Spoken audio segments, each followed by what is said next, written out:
तो नमस्कार दोस्तों, आज हम बात करेंगे कि अगर आपने किसी एक कंपनी में या बहुत सारी कंपनियों में 19 साल और 6 महीने काम किया है, तो उस केस में आपको रिटायरमेंट के समय या 58 साल की उम्र में आपको कितनी पेंशन मिलेगी। तो दोस्तों, जो फॉर्मूला होता है पेंशन का, वो होता है पेंशनेबल सैलरी गुणे पेंशनेबल सर्विस डिवाइडेड बाय 70।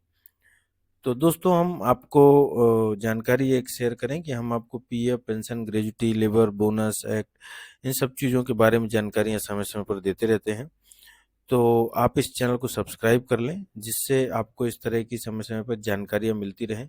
किसी भी तरह की अपडेट जो आपके पेंशन, ग्रेजुटी, बोनस इन सब चीज़ों से संबंधित होती है, हम बिल्कुल समय पर उपलब्ध कराते हैं। तो आप खुद भी इस चैनल को सब्सक्राइब करें और अपने दोस्तों को भी मोटिवेट करें कि वो सब्सक्राइब करें।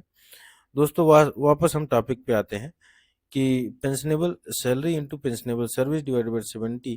तो इसमें हमें पेंशनेबल सर्विस निकालना है पहले। तो हम पेंशनेबल सैलरी कैसे निकालेंगे। तो पेंशनेबल सैलरी का जो फॉर्मूला होता है दोस्तों, वो होता है pensionable salary is equal to sum of last 60 month pension wages into 30 divided by 1825 minus NCP days. तो यहाँ पे जो sum of last 60 month pension wages है, वो मतलब पिछले 5 साल का पेंशन वेजेस कितना है आपका मंथली, वो आपको टोटल करना पड़ेगा। तो जैसे दोस्तों, 1/9/2000 आप देख पा रहे हैं कि 1/9/2014 के बाद से जो पेंशनेबल सैलरी है वो हो गई 15,000। तो ये अगर 15,000 है, तो 15,000 के हिसाब से हम देख पा रहे हैं कि ये टोटल हो रहा है 9 लाख रुपए। तो जो मैक्सिमम वैल्यू हो सकती है वो 9 लाख हो सकती है। इसके डिवाइड इंटू 30 किया, 30 ये दोस्तों महीने में कितने दिन है उसका इंडिकेटर है। और 1825 का मतलब ये है कि पिछले 60 महीने में टोटल कितने दिन थे, या 5 साल में टोटल कितने दिन हुए। तो अगर आप 365 गुणे 5 करेंगे तो 1825 आएगा। तो ये है। इसके बाद दोस्तों, यहाँ पे एनसीपी डेज जो है वो नॉन कंट्रीब्यूटरी डेज है। मतलब जो आपने काम नहीं किया या आप अब्सेंट थे और आपकी सैलरी में से पैसे कटे हैं, तो उसी रेशियो में आपका पीएफ भी कम कटा है। तो इसको हम बोलते हैं एनसीपी डेज, जिसको हम नॉन कंट्रीब्यूटरी पेमेंट बोलते हैं। इसके बाद दोस्तों हम आते हैं पेंशनेबल सर्विस पर। जो पेंशनेबल सर्विस है, पेंशनेबल सर्विस में हमें दो तीन चीज़ें जाननी होंगी। पहला तो डेट ऑफ ज्वाइनिंग क्या है, उसके बाद डेट ऑफ एग्जिट क्या है, उसके बाद एनसीपी डेज क्या है। तो डेट ऑफ ज्वाइनिंग सपोज करिए 1/8/2015 है। डेट ऑफ एग्जिट जो है वो 31/1/2035 होगी, क्योंकि आपने जो नौकरी की वो 19 साल 5 महीने है। तो 19 साल 5 महीने में जो टोटल डेज होते हैं दोस्तों, वो हो रहे हैं 7,123। तो आप अगर 7,123 को डिवाइड करेंगे 365 से, तो जो आएगा 19.5 आएगा।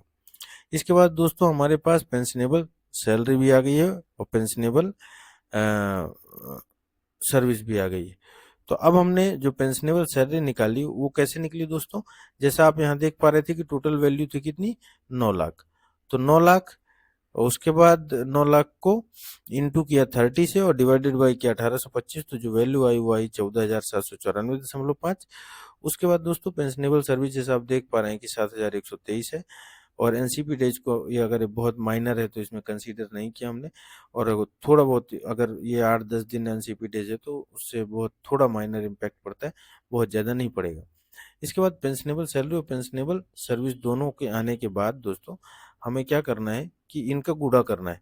तो इन दोनों का गुणा करने के बाद जो वैल्यू आई 14,794.5 और 7,123 में, वो आई 2,88,716। उसके डिवाइडेड बाय हमने किया 70। तो जब हमने 70 किया, जैसा कि हमारा फार्मूला था कि pensionable service into pensionable salary divided by 70, तो उसको हमने करने के बाद जो टोटल फाइनल वैल्यू है 19 साल और या 19.5 साल या 19 साल 6 महीने काम करने के बाद, वो फाइनल वैल्यू है दोस्तों 4,125 रुपये। तो इस तरह से दोस्तों हमें 19 साल 6 महीना नौकरी करने के बाद जो जो पेंशन मिलेगी सैलरी के अनुसार, या 15,000 जो पेंशनेबल वेजेस है उसके अनुसार, वो होगी मैक्सिमम 4,125 रुपये।